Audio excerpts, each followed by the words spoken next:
सोलापूर आणि माढा लोकसभा मतदारसंघासाठी आज मतदान प्रक्रिया पार पडत आहे. पंढरपूर शहरातील कर्मवीर भाऊराव पाटील महाविद्यालय येथे मनसे नेते दिलीप बापू धोत्रे यांनी आपल्या मतदानाचा हक्क बजावला. यावेळी मनसे नेते दिलीप बापू धोत्रे यांनी माध्यमांशी संवाद साधताना म्हणाले की लोकशाहीचा हक्क बजावण्यासाठी मतदार जनता उत्स्फूर्तपणे बाहेर पडत आहे.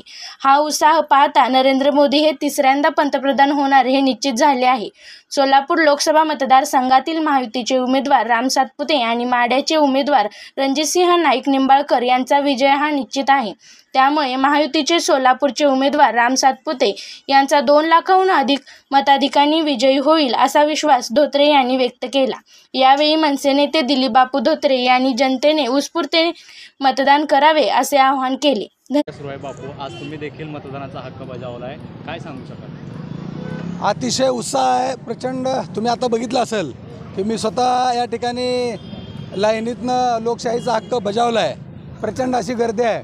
विशेषतः या निवडणुकीमध्ये मी आता बघितलं की महिला माता भगिनींची गर्दी अतिशय प्रचंड अशी आहे. निश्चितपणे आज सर्वांनीच या ठिकाणी मतदान करायला पाहिजे.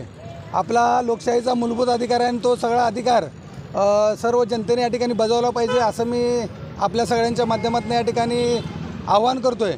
निश्चितपणे आजची निवडणूक आज जर जनतेमधला उत्साह बघितला तर निश्चितपणे या देशाचे नेते आदरणीय नरेंद्रजी मोदी साहेब या देशाचे निश्चितपणे तिसऱ्यांदा पंतप्रधान बनतील आणि हॅट्रिक करतील याचा मला आज विश्वास आहे.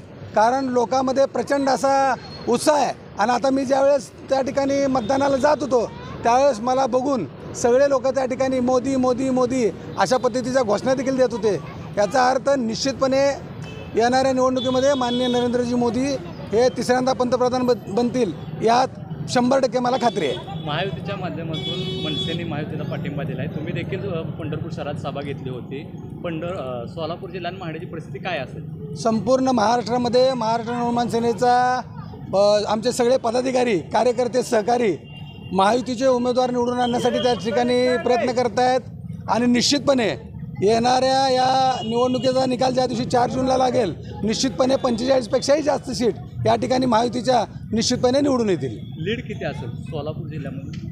नाही, 100% या ठिकाणी सोलापूर लोकसभा मतदारसंघ असू द्या किंवा माढा लोकसभा मतदारसंघ असू द्या 2 लाखापेक्षाही जास्त मताच्या फरकाने या ठिकाणी महायुतीचे सोलापूर लोकसभा मतदारसंघातील उमेदवार राम सातपुते आणि माढा लोकसभेतील महायुतीचे उमेदवार रणजितसिंह निंबाळकर हे निश्चितपणे निवडून येतील याची मला खात्री आहे.